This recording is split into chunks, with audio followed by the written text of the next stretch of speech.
মেলান্দহে নাটকের নামে অশ্লীল নৃত্য বন্ধ করতে বলায় মাদ্রাসার প্রিন্সিপালকে মারধরের প্রতিবাদে বিক্ষোভ মিছিল ও সমাবেশ অনুষ্ঠিত হয়েছে। আজ দুপুরে মেলান্দহ উপজেলার সর্বস্তরের তৌহিদি জনতার উদ্যোগে এই বিক্ষোভ মিছিল ও সমাবেশ অনুষ্ঠিত হয়। মিছিলটি মেলান্দহ জামিয়া হুসাইনিয়া মাদ্রাসা প্রাঙ্গণ থেকে বের হয়ে বিভিন্ন সড়ক প্রদক্ষিণ করে স্থানীয় চৌরাস্তায় গিয়ে শেষ হয়।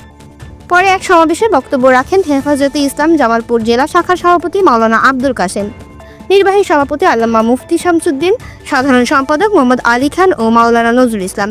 বক্তারা অভিযোগ করেন, মঙ্গলবার রাতে মেলান্দহ নাংলা গরুহাটিতে নাটক ও অশ্লীল নৃত্যের আয়োজন করা হয়। মধ্যরাতে উচ্চস্বরে অশ্লীল নৃত্য ও গান বাজনা বন্ধ করতে বলায় মেলান্দহ পৌর যুবদলের যুগ্ম আহ্বায়ক দেলোয়ার হোসেনের নেতৃত্বে বিএনপি ও যুবদলের নেতারা স্থানীয় জামিয়া হুসাইনিয়া মাদ্রাসার প্রিন্সিপাল আল্লামা মুফতি শামসুদ্দিনকে মারধর করেন।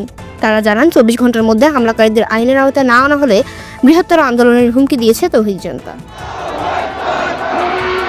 এই গরুহাটিতে বিভিন্ন জায়গা থেকে বিভিন্ন এলাকা থেকে মহিলা নিয়ে আসেন, মেয়ে নিয়ে আসে, একই সাথে ছেলে মেয়ে ইসলাম নাতারাজি করে ধান বাজনা করে,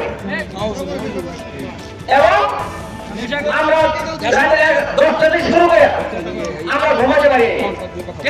শেষ পর্যন্ত আমি থানাতে টেলিফোন করছি, অধিশা বলছেন ভাই আমি নতুন আসতে আজকে রাতে জয়েন করছি, আমি আর কিছু বলিনি। আধা ঘন্টা পরে আমি আবার সহ্য করতে পারি, আবার ইংরেজি ভাই আপনি ভুল করান, এই বন্ধ করার চেষ্টা করেন। আমি বিএনপির সাধারণ সম্পাদক রহিম ভাইকে টেলিফোন করছি, সবাই সব বন্ধ করার চেষ্টা করছি, কিন্তু তারা থামে নাই। আমাদের সম্মানিত ইমাম, আমাদের শ্রদ্ধেয় ইমাম উনি রাত্রেবেলায় বাচ্চা সব ঘুমাতে পারে নাই, রাতের 1টার সময় বাসাতে বের হয়ে আসছে, আমাকে টেলিফোন করতে বলুন থাকতে পারবে কি করো না। আমি বললাম আপনি আসেন, আমরা ওনাদেরকে বোঝানোর চেষ্টা করবো, আমরা হামলা করার জন্য ওখানে যাই।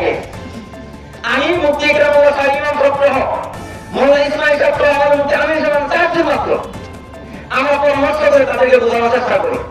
আমরা ওখানে গেছি, যারা আয়োজন করছে তাদেরকে পিছনের থেকে আমি শুধু বলছি যেগুলো বন্ধ করেন, এগুলো কি করতেছেন, ঘুম নষ্ট করে মানুষের।